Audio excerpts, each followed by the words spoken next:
Chapter 2. When Tracker rode up the brick path to the gate of his family's sprawling ranch house, it was late in the evening. The clouds had disappeared and streaming down on the house a bright full moon. As he got closer to the gate, he slowed his motorcycle, reached out and opened the gate with his code, and continued up the brick path to his home. There were dogs lying around howling and barking, ready to guard the front door. Yet no one showed to see what was causing all the commotion. This appeared strange considering the problems Hunter had with the lion shifter. Tracker raised his hand, patting the fierce German shepherd on the head. The dog smelled him, recognizing his scent. The other dogs moved aside before Tracker placed his key in the door. The door swung open and he met Thorn standing with his arms crossed. "What are you doing home?" Thorn asked, his eyebrow raised. He had a peculiar trait of asking a question with one raised eyebrow. "What's with all the questions?" Tracker said. "Hunter asked me why I'm leaving, and now you're asking what I'm doing here. It's my home." Thorn grabbed Tracker and gave him a light hug. He knew Tracker didn't like that. If anyone initiated a hug, it would come from Tracker. And not often. He only accepted hugs from his mother, and reluctantly from his father, which Lycell hadn't given or returned since they were pups. Tracker pushed Thorn away. Thorn didn't get upset. He knew how Tracker was. He would have sex with a girl, and when she would approach him the next day, he acted as if they had never been intimate or ever met. "But I thought you were going to live with Hunter and help him with his business?" Thorn said. He glanced at Tracker's face, realizing in an instant it had something to do with Haley. Tracker wanted to mate with Haley, and he got out of the apartment before Hunter discovered his secret. Or before Tracker lost control. "Hunter's coming home soon. I bet you won't ask him what he's doing back here," Tracker said, dropping his leather jacket in the nearest chair. "In any event, I won't be here long. But you know why our mother asked Hunter to take you to San Francisco? And she thought you were staying. It was her idea, you know," Thorn said, giving Tracker a generous smile. Tracker slapped him on the back. Then on Thorn's shoulder. Tracker shot him a small smile and turned right to the entrance to the kitchen. "Yeah, I guess I did. She thought I was a bad influence on you and Damon," he said, releasing his grip with a smirk and shaking his head. Thorn followed Tracker into the large kitchen where Tracker opened the fridge and pulled out a bottle of water. "If I remember correctly, you and Damon were the masterminds of most of the mayhem which was committed in Samseville. I just took the blame." Looking at the large containers of water, Tracker said, "I like my water cold now." He put it to his mouth and drank it all, and then reached for 2 more bottles and chugged them down. "You still didn't say why you came home." If Thorn could be called anything, it would be a persistent pest. He never let anything die. When he was a pup and Tracker would push him away when they played, Thorn would come back over and over again, nipping and biting at Tracker.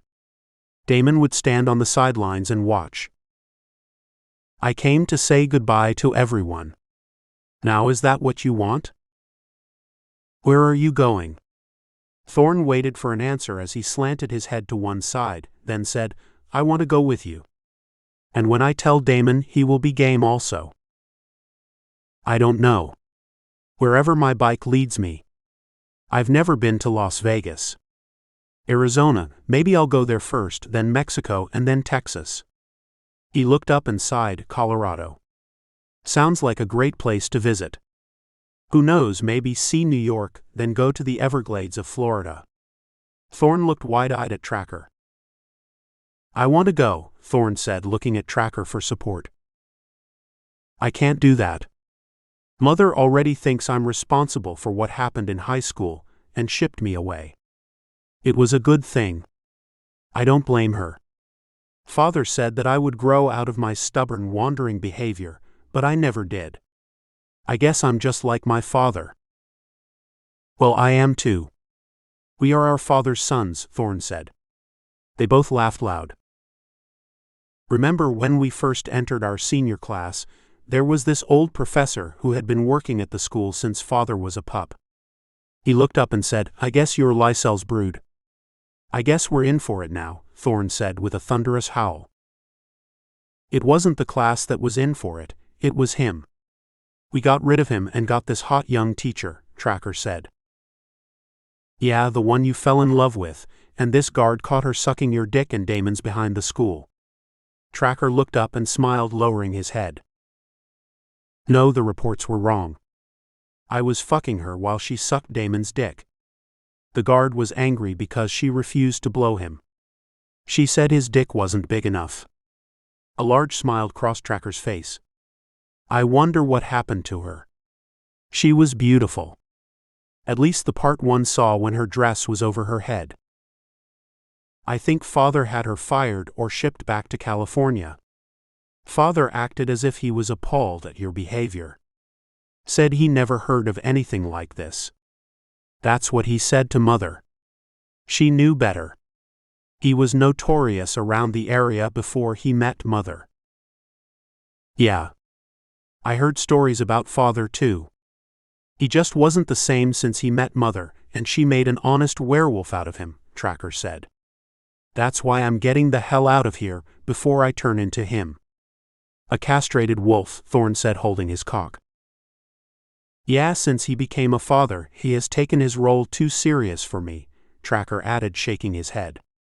"I hope he didn't give that teacher a bad recommendation." "What was her name?" Thorn didn't know. He shrugged, shaking his head.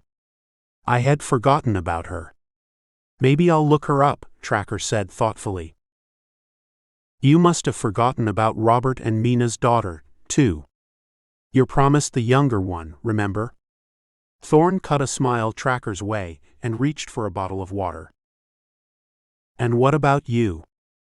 Tracker asked. All Lycell's 6 sons were in the same predicament. They were promised to Robert's 6 daughters, and no one wanted to meet their obligation to their pack. And Robert didn't think to ask his daughters what they wanted before he had agreed. He thought his females were lucky. He had no sons, and where were they to find werewolves like themselves, because Robert didn't trust the young humans in Samseville to keep their secrets. Besides, Lycell's sons were all looking for human females, and had forgotten about the females, hoping to be married to the most eligible werewolves in the world. "Those girls of Robert's are too young. No one asked us what we wanted," Thorn said, pacing the length of the kitchen. "I solved that," Tracker said with a slight curl of his mouth. "What did you do?" Thorn sat across from Tracker, his hand under his chin, eagerly waiting for an answer. "I got shot by a furious husband who happens to see his wife with my dick in her mouth. Robert had to take care of me." He paused, glancing at Thorn.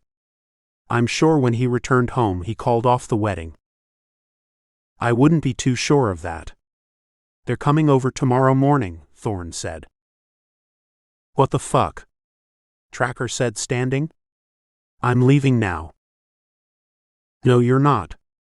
Tracker and Thorn turned when they heard the voice of their father. "Sit down." His tone forceful. "I thought you were out with Uncle Wilder," Tracker said. "Well, as you see, I'm not. I've been talking with your mother," Lycell smiled at the thought. "You are going to see your mother and explain to her why you don't want to marry Mina's daughter, and you're going to wait until tomorrow to face Robert and Mina. And they're bringing their young daughter to meet you." Lycell walked into the kitchen. He stood between Thorn and Tracker. It was uncanny how they all looked alike. Their father, Lycell, could have been mistaken for a brother of theirs. All of them possessed that drop-dead gorgeous Hollywood look. The only thing separating them from one another, Lycell wore a beard. Winter was coming, not that he needed more hair on his face or body, but Adrian had coyly mentioned how handsome he looked with it, so he let it grow. Adrian had been paying too much attention to Wilder, and Lycell wanted her to spread her affections around more evenly, so to catch her eye, he gave her something different to look at. Maybe she doesn't want a sexually unfaithful, arrogant, brash, full of himself werewolf, Lycell said, his eyes meeting Tracker. Tracker didn't lower his head or eyes, and that's when Lycell realized it was time to let him go. They stared at each other for a long time. You stay until you've spoken to your mother and Sadia. You own up to breaking her heart. You're matured and you have a responsibility to the pack, but if you don't want that, then you need to leave. You can never be an alpha with your behavior. I have 6 sons and my first 3 leave a lot to be desired. Lycell never took his eyes off Tracker. They locked eyes especially when Lycell expressed his disappointment in him. But I want to go with Tracker and Damon does too, Thorn said, trying to get Lycell's attention. One can leave but not 3. His tone final and forceful.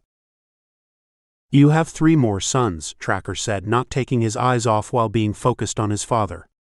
He felt the pain of a son disobeying his father, especially in times like these, but he couldn't honor his father's wish for the good of the pack. He felt an obligation to himself. To that wolf inside him that drove him to disobey his father. That drove him to find his destiny. They are off in college.